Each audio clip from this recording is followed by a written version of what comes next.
My name's Remi Kanazi. I'm a Palestinian American poet based in Brooklyn. I'm the author of Before the Next Bomb Drops, Rising Up from Brooklyn to Palestine. I'm on the organizing committee for the U.S. campaign for the academic and cultural boycott of Israel. I work with local BDS groups like Adel in New York and the Palestinian campaign for the academic and cultural boycott of Israel. That I barely was in the video, but it was a lot of like text animation, motion graphics, stuff like that. Um, and then I have some other like terrible Your parents and grandparents are Palestinian refugees from 1948. You were born and raised in the United States.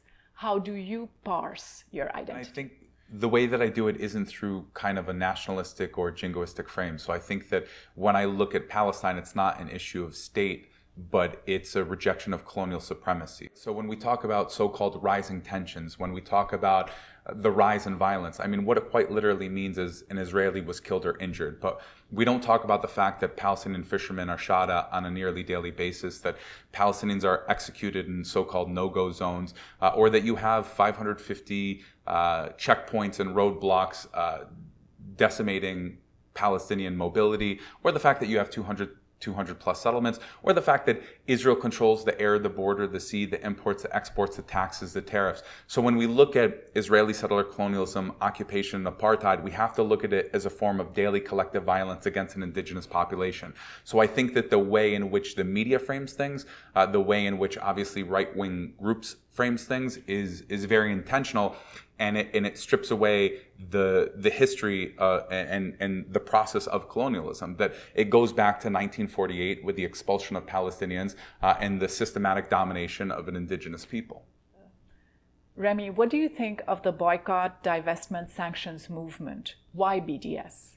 Well, I mean, I'm a big supporter. I think the question of why BDS in the United States, well, we currently give Israel $3.4 billion a year in military aid. In 2018, it'll become $3.8 billion a year in military aid, $38 billion over a 10-year period. And in terms of our tax dollars, our community investments, our campus investments, and national policy, we are actively complicit with Israeli apartheid and occupation.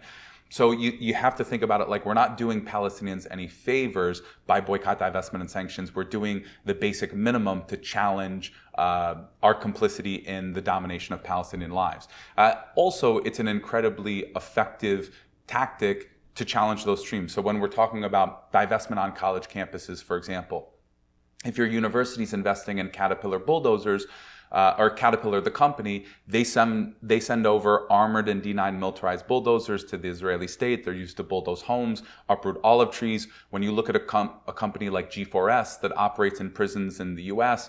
And also within Palestine, or Elbit Systems operating on the U.S.-Mexico border, and also the wall in Palestine, that these are very specific corporations that are profiting off of very specific crimes against humanity, and everybody has the right to free speech. Nobody has the right to profit off of death.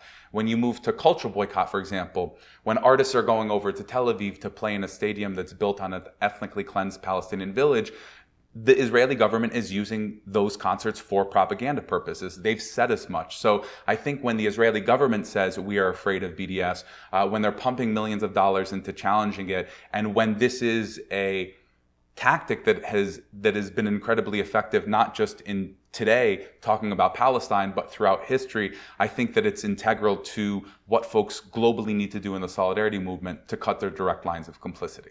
Your book, Before the Next Bomb Drops, came out last year, and ever since then you've been traveling with it all over the world. Based on your experiences, how has the question of Palestine changed over the years? Sure. I mean, look, you could barely say the word Palestine on a college campus 7 or 8 years ago without being attacked or being labeled an anti-Semite just for speaking up for justice. I think that when you look at the situation today, nearly 150 Students for Justice in Palestine chapters in the United States, community organizations from Sacramento BDS to Adela, New York to Houston BDS, it's not just an issue of singularly Palestine, but about a frame and an outlook of a world that we want to live in. Whether that's challenging mass incarceration or the kicking out of undocumented people, or the way that prison structures and systems operate from the UK to South Africa. And so I think that folks are saying that this doesn't gel with the world that I want to see. And that's been incredibly heartening. You're seeing more intersectionality, more coalition building, more folks saying, we're not just trying to divest from Israeli occupation, but we're looking at mass incarceration in the prison industrial complex. We're looking at fossil fuels. We're looking at how can we operate in a more ethical community and campus community. So I've seen an incredible amount of work. I've seen from Black Palestinian Solidarity to people drawing connections to the U.S.-Mexico border and obviously Israel's apartheid wall, and recognizing that a lot of these companies are thriving off of the oppression of multiple peoples. So I think that it's incumbent upon us to stand up against occupation and apartheid in Palestine, but also mass incarceration or transphobia in local communities or gender violence on college campuses or the way in which, or an incredible amount of environmental issues that are near and dear to a lot of people's hearts and is something that is affecting all of us and will be affecting the globe. So, while situations may be unique, I think that the more people are grouping up together and working against all systems of oppression, the better off the world is going to be for it. And I don't mean that in some kind of idealistic Pollyannish type of way, but when you look at the world, and if you strip away the civil rights struggles and anti-colonial movements and the revolutionary movements and the anti-apartheid struggles, you kind of think of how much worse we would have been off without those. So kind of going through life with that frame that, we all have to do our part, whether that's in our local community or what U.S. Foreign policy does to many other nations. I think that we need to step in and step up and act. I would like to bring up some issues that you addressed in an excellent interview that was published by Truthout in September of last year. And at one point in that interview, you talked about how social media is an integral part of your life, how it's managed to disseminate a huge amount of information and create these wonderful activist networks. But then you warned of conflict voyeurism and how that can be problematic. What did you mean by that?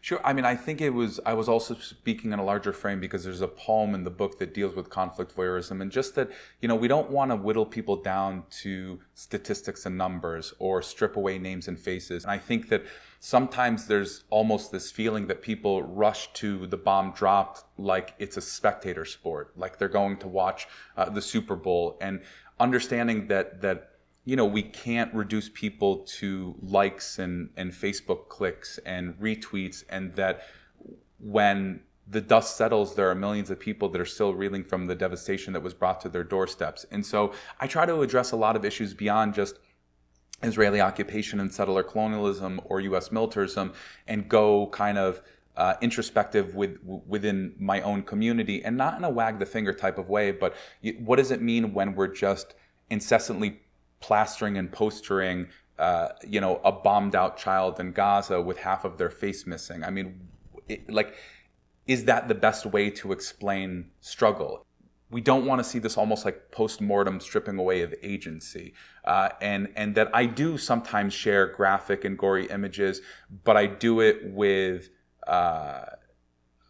few and far between, and I do it with a big warning that yes, we want to educate people and we want to disseminate information, but we also want to be respectful of the lives and the actual plight of the people that we're talking about. Until it isn't.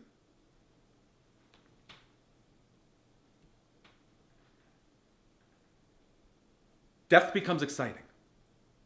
Tolls, pictures, videos, tweeting carnage, Instagramming collapse, hearts racing to break. 24-hour entertainment, every glimpse, splinter, and particle of pain jammed into torsos and shattered cheekbones. Loved ones want to sit for a minute and cry quietly. No words, no poetry. Before internet and dialed up emotions, before black and white ideologies, before a person I called friend defended massacres, before the victims were laid to rest, before chemical weapons haunted insides, before refugee meant grandmother.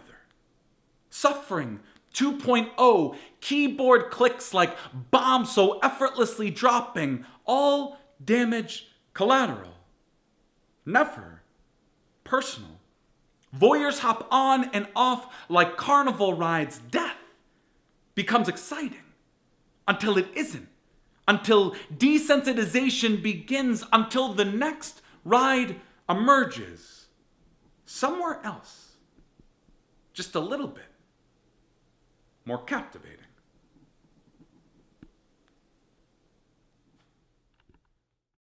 And you've talked about how it's very important not to replicate some of the structures that activist work is supposed to critique. What do you mean by that? Well, what I mean is that we want to take our politics on paper and put it into practice. So if we're fighting against injustice overseas, but we're letting misogyny or anti-Black racism slide within our own group, then what kind of justice or liberation movement are we looking at? But I do think that we have to imagine, what is Palestine going to look like in 2038 post-liberation, and what does liberation look like, and what does imagining going home, and how does that function, and what is community? Because those, I think, are things that organizing an activist community should be asking themselves, because a lot of times people are talking about mental health and burnout and how are we engaging in this process without becoming kind of miserable. So I think that even looking at organizing spaces as a microcosm of what could be imagined in the future could be a useful tool. It was a little bit hard. I did a poem on Gaza, which is a really strong poem, but we only did one or two takes because we were losing light, and so it just didn't come out.